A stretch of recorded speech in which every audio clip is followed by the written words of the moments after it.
19 milliards mobilisés par le Bénin pour aider les entreprises à amortir le choc des impacts Covid sur leurs affaires. C'est le plan national de riposte socio-économique à la Covid-19. Qui sont les bénéficiaires et comment en bénéficier? Réponse dans ce journal. Visite au Bénin de la deuxième vice-présidente de l'Assemblée nigérienne. Hadiza Seyni a été reçue par le premier vice-président du Parlement béninois. Une visite pour dynamiser la coopération parlementaire entre les deux pays. Sœur Rosine Vieira Soglo sera inhumée le samedi prochain. Le programme des obsèques est mis en route depuis ce matin au siège de Vidolé à Cotonou. Les détails à suivre dans ce 13h.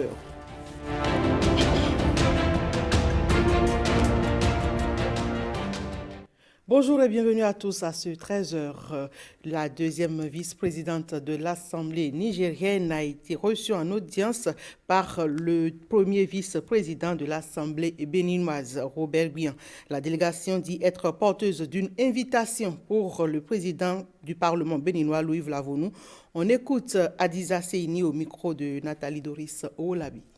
Nous sommes porteurs d'une invitation du président Seyni Oumarou, président de l'Assemblée nationale du Niger, pour demander à son frère et ami, le président de l'Assemblée du Bénin, d'assister à l'ouverture de la session budgétaire 2021 et aussi un message de salutation et de fraternité.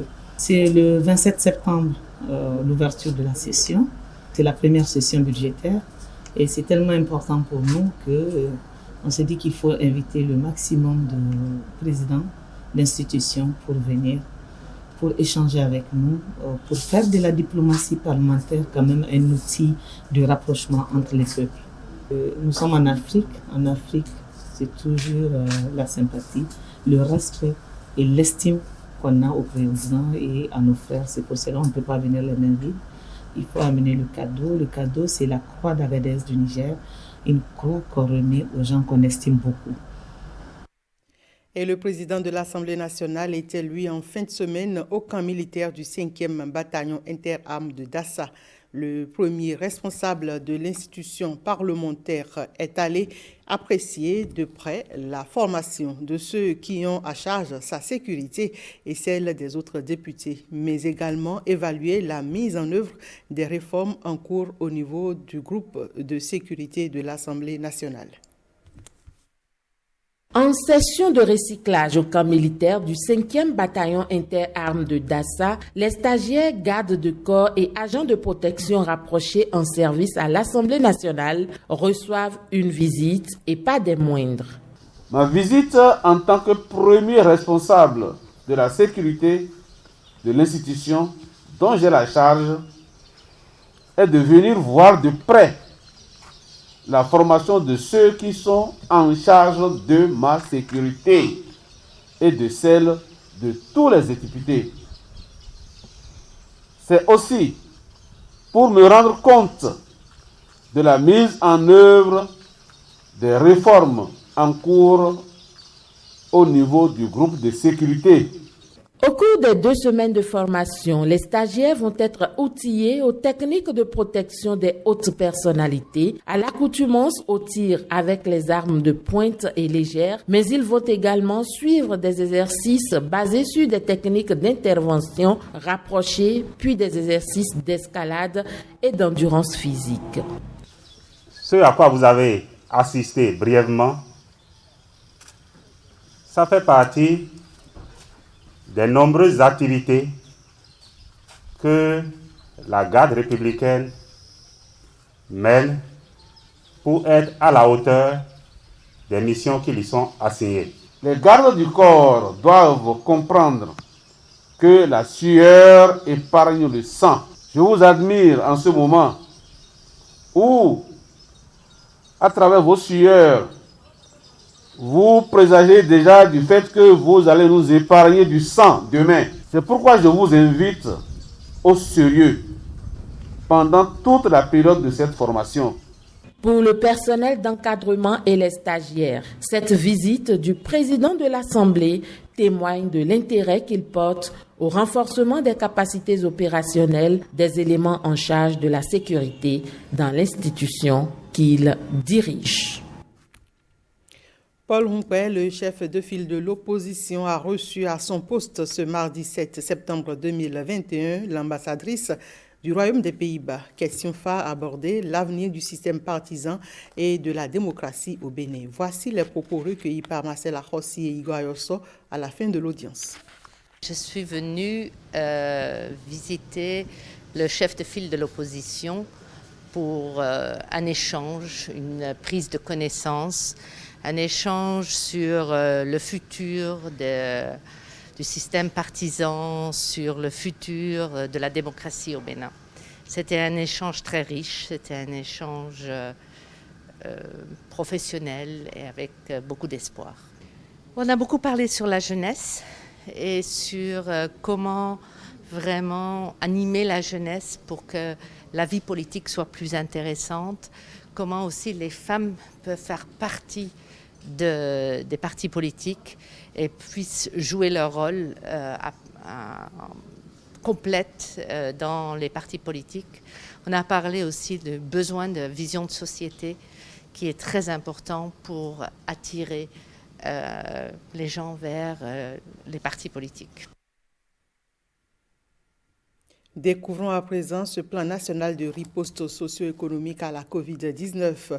Le gouvernement du Bénin, avec l'appui de la Banque mondiale, a mobilisé la bagatelle somme de 19 milliards de francs CFA pour soutenir les micros et petites entreprises affectées par les effets économiques de la pandémie.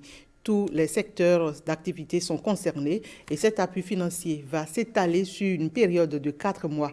Face à la presse ce mardi, le directeur général de la Caisse autonome d'amortissement a présenté ces nouvelles mesures mises en place par le gouvernement.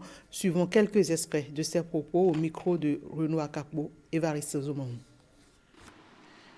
En quoi consiste ce soutien dédié aux petites, micro-entreprises et aux entreprises du secteur informel? Il s'agit d'un soutien financier de deux ordres. En ce qui concerne les petites et micro-entreprises du secteur formel, elles sont catégorisées en deux. Les entreprises qui ont entre un personnel de 3 à 9 employés, et la deuxième catégorie, ce sont les entreprises qui ont entre 10 et 49 employés. Et en fonction de ce groupe-là, les entreprises peuvent bénéficier d'un accompagnement d'un montant fixe et d'un montant variable.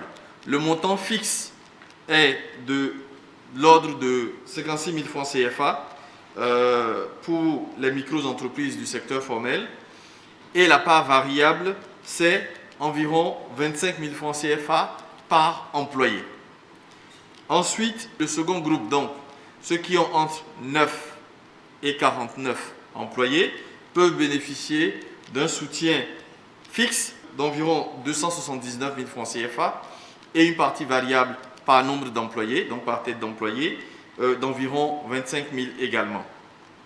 En ce qui concerne les entreprises du secteur informel, ces entreprises peuvent bénéficier d'un soutien forfaitaire d'un montant d'environ 67 000 francs CFA.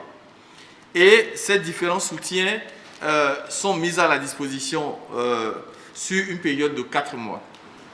Tous les secteurs d'activité sont concernés. Il n'y a pas de secteur exclu.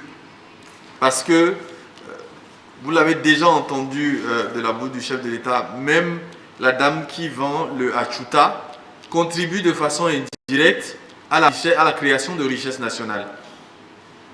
Donc, nous tendons la main au secteur informel pour pouvoir leur apporter la contribution de l'État, puisqu'ils contribuent également à leur façon à la création de la richesse nationale.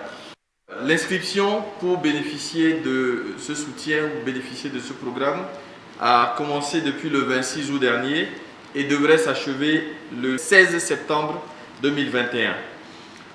Deux moyens d'inscription ont été mis en place, c'est-à-dire une plateforme électronique pour permettre à ceux qui ont accès à Internet de pouvoir s'inscrire sur le site www.mesurecovid.finance.bj où les personnes désireuses ou les entreprises désireuses de s'inscrire peuvent aller vers les centres de promotion sociale sur l'ensemble du territoire national.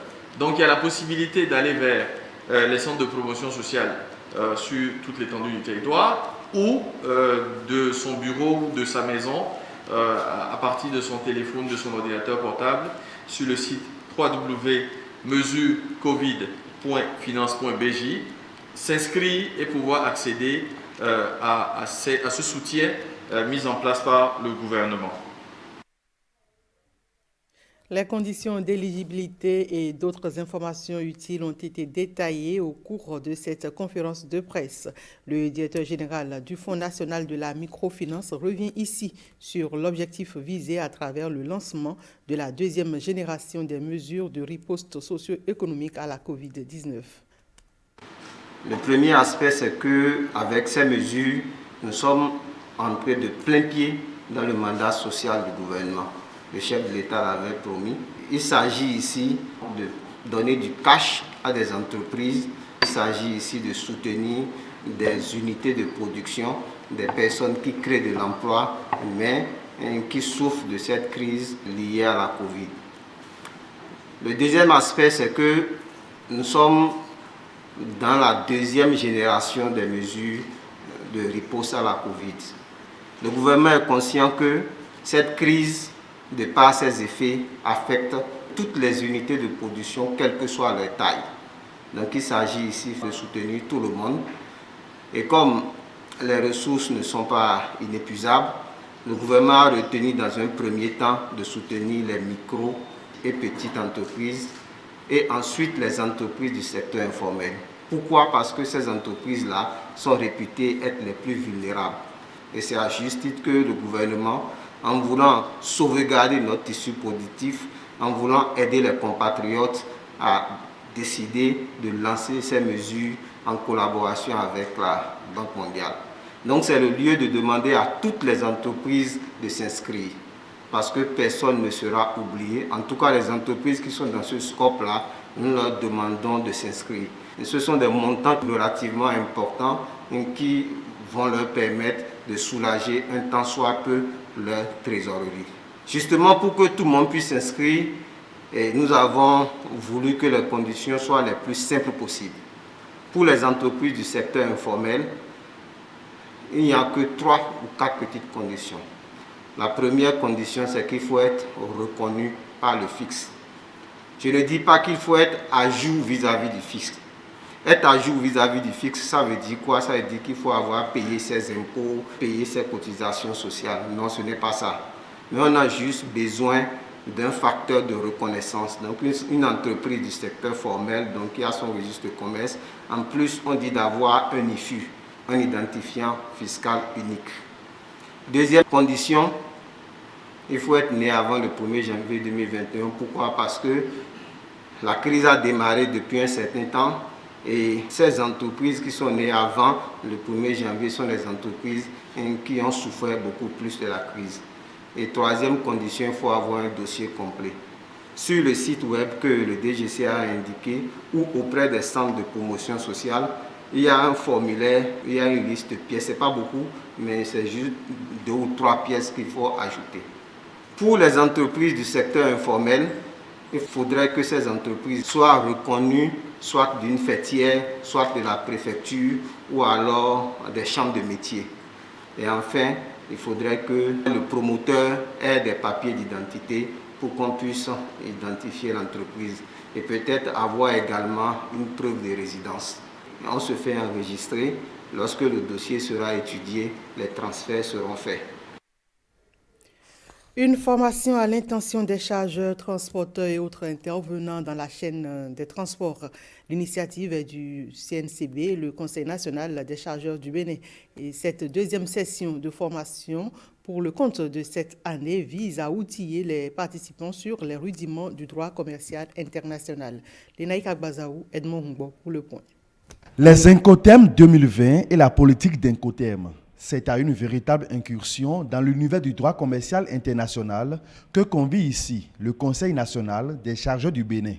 Cible de la formation, les transporteurs et autres acteurs de la chaîne des transports.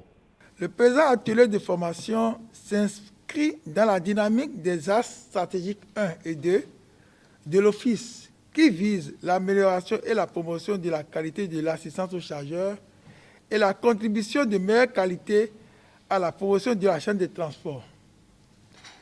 La vision du président de la République, son Excellence, M. Patrice Talon, est de faire du Bénin une véritable plateforme de services logistiques et d'exploitation moderne. Autre côté de notre ministre de tutelle, M. Hervé Réchomé, le CNCB est résolument engagé à travailler pour apporter sa contribution à l'atteinte de cet objectif noble pour l'économie béninoise. La formation est pilotée par un groupement de cabinets en partenariat avec un expert en économie maritime et transports internationaux. Quand vous avez un produit sur le marché, c'est le consommateur final naturellement qui paie tout ça. Le cheminement de ce produit-là avant que ça n'atterrisse, c'est de ça que nous allons parler surtout. Cette deuxième session de formation s'inscrit dans le cadre de l'exécution d'un vaste agenda de renforcement de capacité des chargeurs et transporteurs et est sanctionnée par la délivrance d'attestations de formation aux différents participants. Finir avec les litiges domaniaux, c'est possible à condition de savoir comment s'y prendre. Alors, comment prévenir les litiges domaniaux? La réponse avec un expert des questions domaniales au micro de Hospice Rontonon et Ernest Tétégou. Il y a deux choses. Il faut déjà s'assurer, est-ce que celui qui me vend la parcelle est réellement propriétaire? Ça veut dire, est-ce qu'il dispose d'un titre foncier? Vous savez, très vite, notre code foncier et domanial prévoit que vous ne pouvez plus vendre la parcelle aujourd'hui si vous-même vous n'êtes pas propriétaire. Selon notre code, vous n'êtes propriétaire que lorsque vous disposez d'un titre foncier. Maintenant, au cas où, puisqu'on est toujours dans la période transitoire où les gens continuent de vendre sans propriété foncière, il faut se demander, là où je vais acheter, c'est à quel niveau? Est-ce que c'est un espace déjà loti ou bien c'est en milieu rural? Je vais acheter en milieu rural. Le vendeur doit disposer de ce qu'on appelle un ADC. Donc, ADC, ça veut dire une attestation de détention coutumière. C'est ce que prévoit le code. Lorsque nous passons en milieu urbain, donc là où il y a déjà eu un aménagement, ou là où déjà un lotissement a déjà été conduit, il y a plusieurs types de papiers que doit disposer votre vendeur. Déjà, lui-même, vous lui demandez où se trouve sa convention de vente, chez qui il a acheté. Est-ce qu'il dispose d'un acte présomptif de propriété tel que attestation de recasement si déjà l'endroit où vous voulez acheter est à l'étape de recasement? Si c'est à l'étape d'état des lieux, il faudrait lui demander quel est son numéro d'état des lieux. Il faudrait vérifier au niveau, demander si c'est en cours de lotissement, quel est le géomètre qui conduit les opérations sur cette zone-là. Et là, vous vous rapprochez du géomètre pour vous assurer que celui qui veut vous vendre, c'est bien lui qui est enregistré, ou alors c'est auprès de la mairie. Si c'est déjà une opération qui est achevée, terminée, la mairie doit disposer du répertoire, de l'emplacement et vous confirmer qu'effectivement celui-là, ça lui appartient, il est le propriétaire, ainsi de suite. Alors, une fois aussi que vous avez maintenant acheté, vous devez vous dépêcher pour aller vous faire établir le seul acte qui vous confère la propriété entière, qui n'est qu'aujourd'hui le titre foncier chez nous. La plateforme nationale de réduction des risques des catastrophes a tenu sa session annuelle ce mardi. Au cœur des échanges, les pertes en vies humaines ainsi que les dégâts matériels causés par les inondations. Le point, c'est avec Robert Copin-Idor et Jean Nombimet. Les pertes en vies humaines et les dégâts matériels enregistrés dans plusieurs localités du Bénin ne laissent pas le gouvernement indifférent. La question des pluies diluviennes qui s'abattent sur le pays en ce moment et qui font qu'il y a des risques de plus en plus importants pour nos populations, c'est très important. Ce ne sont pas seulement les conditions de vie de ces populations-là qui sont détériorées, c'est aussi la vie même de milliers de nos compatriotes. Il y a plus de 600 000 de nos compatriotes qui sont affectés par la situation particulière de ce jour et des pertes potentielles économiques que ces populations vont subir.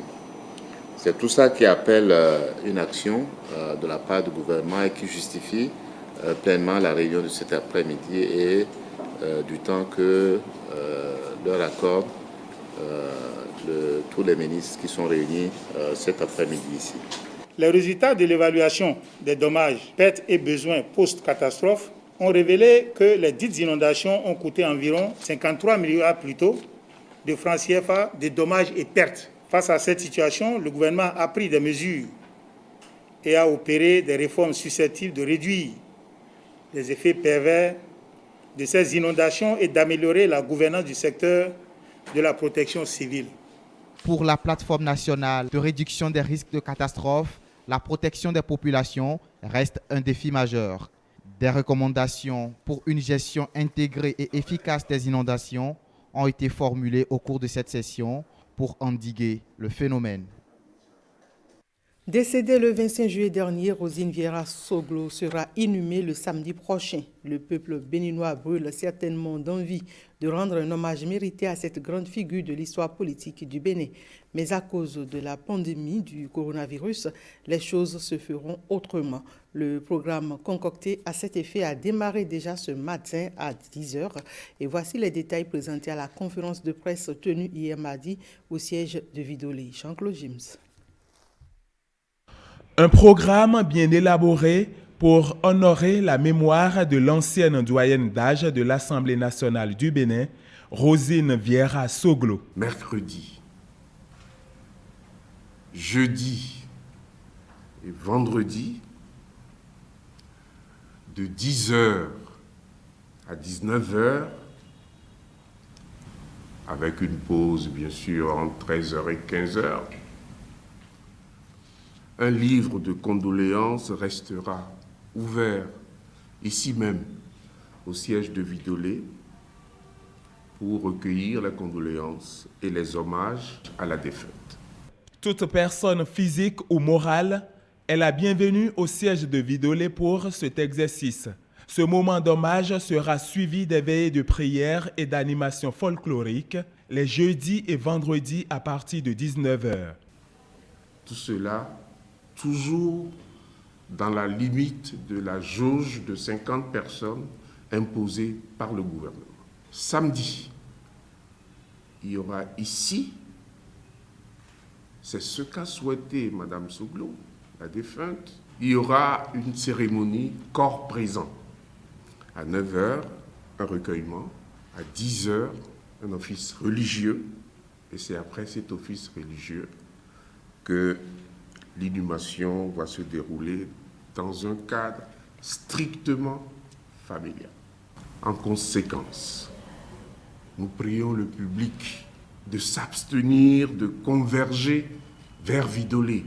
Présidente fondatrice du parti La Renaissance du Bénin RB, présidente fondatrice de l'association Vidolé, l'ancienne première dame du Bénin a tiré sa révérence le 25 juillet 2021 dans sa 87e année à Cotonou. Au titre des carnets noirs toujours, une délégation du Conseil économique et social avec à sa tête le président Augustin Tawebien était ce mardi au domicile du vice-président de l'institution, Nestor Wadaï, décédé la semaine dernière. L'institution est allée présenter ses condoléances à la famille éplorée. Cette disparition reste ainsi une grande perte pour l'institution, a déclaré le président Augustin Tawebien. Gilles Dansou et Yva Goropessi pour le reportage. Augustin Tawebien, président du Conseil économique et social, en tête d'une délégation de l'institution, ici au domicile du vice-président Nestor Wadaï, décédé il y a quelques jours. Moment de compassion, de grande douleur. Sa disparition a été pour nous un véritable choc. Pour d'abord le bureau et toute l'institution, le Conseil économique et social. D'abord pour tout ce qu'il nous apporte comme expertise, sa rigueur, son ardeur au service des débats. J'avoue, c'est très difficile à exprimer. Le choc nous restera toujours. Et tous ces services, non seulement au niveau du Conseil économique et social, également des services pour la République. Je demande à Dieu le Tout-Puissant de l'accueillir dans son royaume, qu'il repose dans la paix. La salle de conférence du CES sera désormais baptisée salle Nestor Wadaï. Un autre décès dont on parle suite à l'annonce du décès de Dieudonné Lokossou, ancien secrétaire général de la CSA Bénin, Noël Chadaré de la COSI et Moudachirou Bassabi de la CGTB pleurent un humaniste engagé pour la justice, une vie au service de la lutte syndicale. Ils sont au micro de Ghislain Pouguet et Edmond Humbo. Je dois vous dire que je suis sonné, dévasté et pratiquement inconsolable. Camarade Dieudonné Lokossou est un grand frère, un ami de tous les instants. Et donc quelqu'un avec qui j'ai une relation fraternelle, une relation chaleureuse avec quelqu'un avec qui je partage les moments les plus difficiles, aussi les moments les bons. Donc, je dois vous dire que je suis atterré, vraiment triste, très triste, et énormément triste. Rien ne laissait penser qu'il partirait. Je ne réalise pas jusque-là qu'il est parti.